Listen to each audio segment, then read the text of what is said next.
Hello, welcome to this video. My name is Marco Nuyen and I'm a trainer at Microsoft. This video is part of a series of videos about the role of a Microsoft cybersecurity architect. In this video, we will discuss the topic of security operations. Unlock the essentials of SecOps and learn how security operations reduce risk, strengthen compliance, and protect your organization's digital future.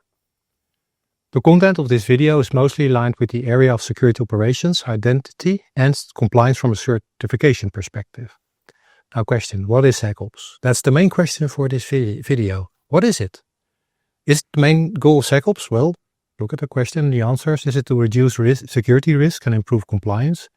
Is it about increasing the operational speed and agility, or is it both A and B? Yeah, hope you chose C, right? It needs to do both and more, and there will always be more, but definitely C is the most appropriate answer here. The purpose of this video is to explain more about security operations, incident response and logging and threat detection. What are they? Who is involved? These are the topics we want to cover in this video. The main function of security operations, cloud security operations, SecOps, are detect, respond and recover. Detect.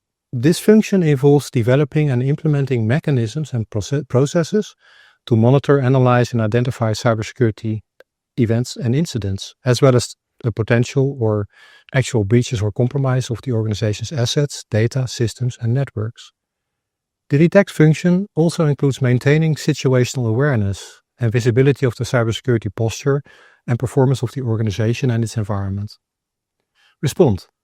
This function involves developing and implementing plans and procedures to contain, isolate, eradicate, and mitigate the impact and consequences of cybersecurity incidents, as well as restoring normal operations as soon as possible. The response function also includes communicating and coordinating with internal and external stakeholders, such as customers, partners, vendors, regulators, law enforcement, and media, as well as conducting analysis and lessons learned to improve the cybersecurity capabilities and processes. Recover. This function involves developing and implementing plans and procedures to restore and resume the organization's services and operations that were affected by cybersecurity incidents, as well as incorporating feedback and lessons learned to enhance the security and resilience of the organization. The recover function also includes evaluating and updating the cybersecurity policies, plans, procedures, and governance structures to address the changing risks and environment. Typically, many frameworks on cybersecurity cover more than these three functions. An example of that would be the National Institute of Standards and Technology, NIST, framework for improving critical infrastructure, and the NIST cybersecurity framework. That also includes functions on identify and protect, but those functions are not handled very often within SecOps itself. And for more information on the broader picture and mappings to and from NIST, you should go and have a look at the Microsoft Cybersecurity Reference Architectures, the MCRA. We discussed it in another video in the series, and it's very helpful to understand the bigger picture and different relationships. So go and check out the MCRA again. In the MCRA, you'll find many things, among which are the relationships with the NIST cybersecurity framework. Let's return to SecOps. As we improve our skills and experience in SecOps, we should also aim to be more proactive than reactive. Not just responding to incidents, but actively searching for things that could pose a risk. We need to seek out the factors that are trying to evade us, the things that have bypassed our current defenses. We need to remove what has breached and prevent it from happening again in future. Now, integrated capabilities need to be managed. We need to manage the threats. Threats can come from many places and signals about threats also. Typically, we want to use these to come together holistically within SecOps. We need to do vigilant monitoring of the entire IT environment, including public, private, and cloud infrastructures. As we use more zero trust features, SecOps can access more information to identify and respond to threats. And as more things are connected, SecOps can use more resources to find what is hiding. We have a video that explains zero trust, but implementing zero trust means changing to defaulting from trust to trusting only when necessary. And verify explicitly would be one of the pillars from zero trust that we're talking about here. This also needs a dependable way to verify trust when it's required. Because you no longer assume that requests are trustworthy, setting up a method to confirm the trustworthiness of a request is vital to prove the trustworthiness. Zero trust, verify explicitly. This confirmation requires getting visibility into the actions on and around the request. All the areas like protection, detection, investigation, remediation, and others that we see on the graphic here improve your visibility, which gives you better data for making trust decisions. However, adopting a zero trust approach in other areas like identities, endpoints, infrastructure, and networks will increase the number of incidents that Security Operations Center analysts need to resolve. More input, more incidents, more work, more load. So we also need to verify and possibly suggest how to enhance the incident response, being able to handle the more and handle that quicker. And as we said before in other videos, security is a team sport. We may not be accountable for SecOps or incident response as a cybersecurity architect, but we collaborate with others who may be. We need to know what to look for and what to talk about and who to talk to. It's all part of our job. This is an example of how to deal with security incidents. A security incident is when someone breaks into a system and damages, deletes, alters, or steals customer data or personal data. The security response team and the different service teams should work together and follow the same steps to handle security incidents. Preparation. This means getting ready to respond by having the right tools, processes, skills, and readiness.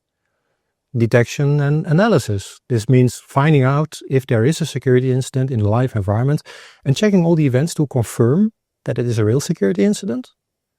And then we need to think about containment, eradication, and recovery.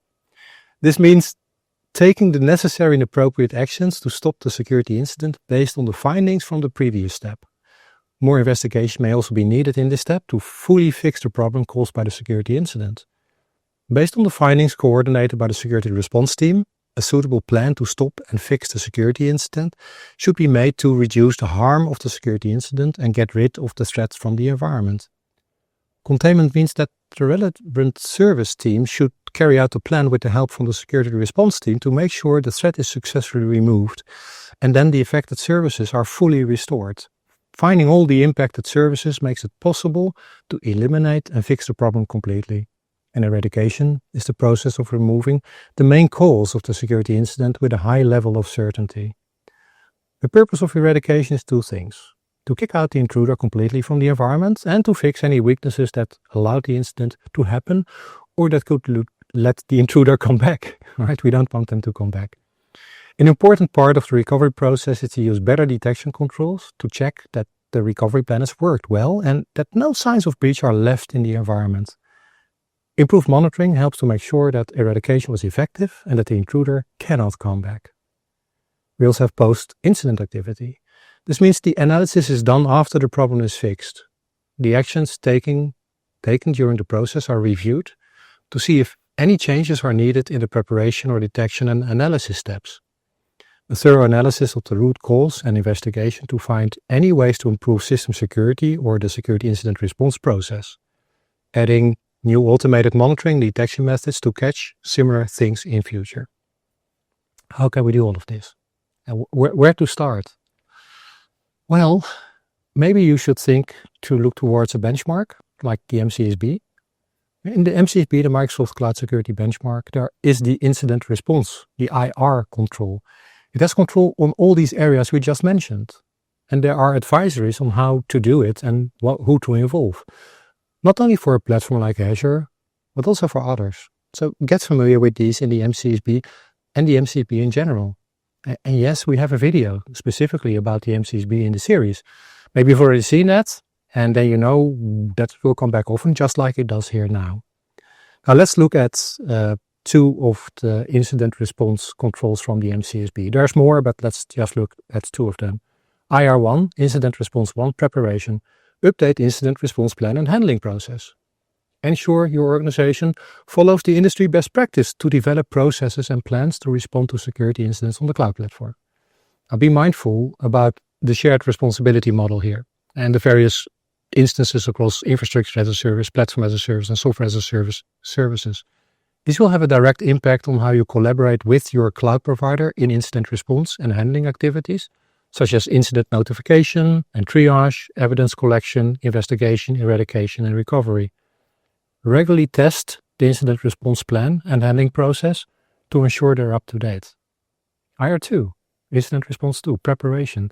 Set up incident notification. Ensure the security alerts and incident notifications from the cloud service provider platform and your environments can be received by correct contacts in your organization to be able to respond correctly. Evaluate if that's a part of the architecture and evaluate whether that's implemented. If not, well, then you found some work to be done and probably people that need to be convinced about something. And remember, as part of the role of a cybersecurity architect, we should help others understand and we should help to educate them, next to finding gaps in the first place at all, of course. In the MCSB, there will be references to roles that need to be involved. Linking back to roles and responsibilities we commonly find in the enterprise, and we have included that in our guides and frameworks. And the roles in the MCSB are the same as we refer to in the Cloud Adoption Framework. It's all connected. But what about roles in SecOps itself? In the security pillar of the Cloud Adoption Framework, we can find more information about that. Like the graphic I'm using here, it was taken from that. In the graphic, there are 3 tiers, Tier 1, Tier 2, and Tier 3. And the idea is that there's a lot of data coming into the Security Operations Center that needs to be processed. For that, we need people who can look at dashboards and understand them and then decide. Maybe it's too complex or too important, and they decided to pass to another team that has more expertise. And then if it's more complicated, they can maybe even raise it to another level. And there, when it's technically hard or involves some data that people don't have access to at that tier, they may raise it to another tier, at Tier 3 in this example, where we also have capabilities for hunting, as we've discussed in some of the other videos. We need to look actively for things that are hidden. So another key aspect of this graphic is the automation at the bottom of the graphic. If something is known, then handle it automatically. There's no time, there's no need to waste analysts' valuable time on something that can be done automatically. Our analysts usually have enough on their plate. They're busy enough. So I hope you're thinking here about Zero Trust again in this context, visibility, orchestration, and automation, right? And how to measure how busy people are that are in a SecOps function. Typically, we will use indicators like MTTA and MTTR for that. MTTA, the mean time to acknowledge, is how long it takes for an analyst to pick up an incident from a dashboard. And MTTR is the mean time to resolve. How long after the incident was picked up, how long does it take for it to be closed, to be solved? And if the MTTA and MTTR are very high in values, then we have a problem. We may not have enough staff and too few people to deal with the load. We may need to consider expanding or increasing our automation efforts, which is the aim of many products and services in the Microsoft portfolio. In many environments, operator overload is very common and a big challenge, and that by itself is a very serious threat. Now think about what actions you can take. Modernizing the approach, for example, by including elements we've listed on this slide. There's MTTA and MTTR to make things measurable, and it helps to be able to express and elevate pain points to the business level. Consider changing or adding technology. SOC technology is changing from only using static analysis of logs in a SIEM solution to adding the use of specialized tools and advanced analytical technologies, and also including AI nowadays. This will give deep insights into assets that offer high quality alerts and investigation experience that complements the wide view of the SIEM. Both types of tools are increasingly using AI, machine learning, behavioral analytics, and integrated threat intelligence to help find and prioritize unusual actions that could indicate a malicious attacker. The SOC activities can be more focused by integrating more internal content and context, such as how risky the user accounts and devices are, how important the data and applications are, and what security boundaries are needed to protect them. Coming back to a benchmark again, the MCSB. Here we see the control domain in the MCSB for threat detection and logging. We need to have threat detection, which will feed the incident response. But what do we need to consider? Things need to be turned on, and the data from the elements that was turned on need to be collected and aggregated and analyzed. We need to collect signals and information and integrate those. Integration is needed to see the bigger picture. Logging and threat detection covers controls for detecting threats on cloud and enabling collecting and storing audit logs from cloud services, including enabling detection, investigation, and remediation processes with controls to generate high-quality alerts with native threat detection in cloud services. It also includes collecting logs with a cloud monitoring service, centralizing security analysis with SIEM, time synchronization, and log retention. Use these MCSB controls to check your environment and make sure to include these control elements in your designs and implementations. As we are getting information from systems and as we are centralizing those, here we have an example, a simplified schematic of how we can get log information from various resources together in a platform like Azure. Good to note is that by default, a lot of the flow is standardized and flows into Azure Monitor. But we need to maybe flow other kinds of information into it also from other places. And we may need to enrich it with information from other capabilities. Start thinking of aggregation of data and analysis, maybe beyond Azure itself. Start thinking about creating a data lake, as we now have available in Microsoft Defender. SecOps is a modern way of reducing the risk of active attacks by quickly finding and fixing them. The graphic here is from the MC array and shows how different elements fit together in a bigger picture. My suggestion is to look at the graphic more closely yourself, the source being the MC array, aka.ms MCRA. For now, just focus on the log aggregation part. At the bottom we see sources that we collect data from. We need to collect more and more data to make sure we have visibility. And we need to make sense of the data and bring it to a higher level of abstraction where we can combine data from different sources. In other videos, we will explore SIEM, SOAR, and XDR and Defenders, but for now, we know that everything needs to be connected. And one task for us as cybersecurity architects is to ensure that there is full visibility and full connectivity. And analyzing all the data is hard, and we face more and more data, more than humans are likely to comprehend. And another issue may be the speed at which we detect. Much detection is based on rules, and development and deployment of rules and management of that takes time. We should have a look at how data engineers work with large data. If you do that, then you are likely to see they are using AI for training models, but also for interacting with AI to help analyze data. And maybe that's something we should also do for our security-related data. Use AI and use it more to give us an advantage for analyzing vast amounts of data we now have in the security space. Now, Copilot and AI are covered in a separate video, and they can significantly improve SecOps through AI-driven insights, automation, and integration with Microsoft security tools. Use these to accelerate data analysis and also to support less experienced analysts and enable automated AI response, ultimately reducing the MTTA in MTTR. We're at the end of this video. What we discussed are aspects of security operations, incident response, and centralized logging. For further investigation in the topics from this video and the content, look at the MCRA and the MCSB. They are great. But I also think you need to look into, for example, the Cloud Adoption Framework.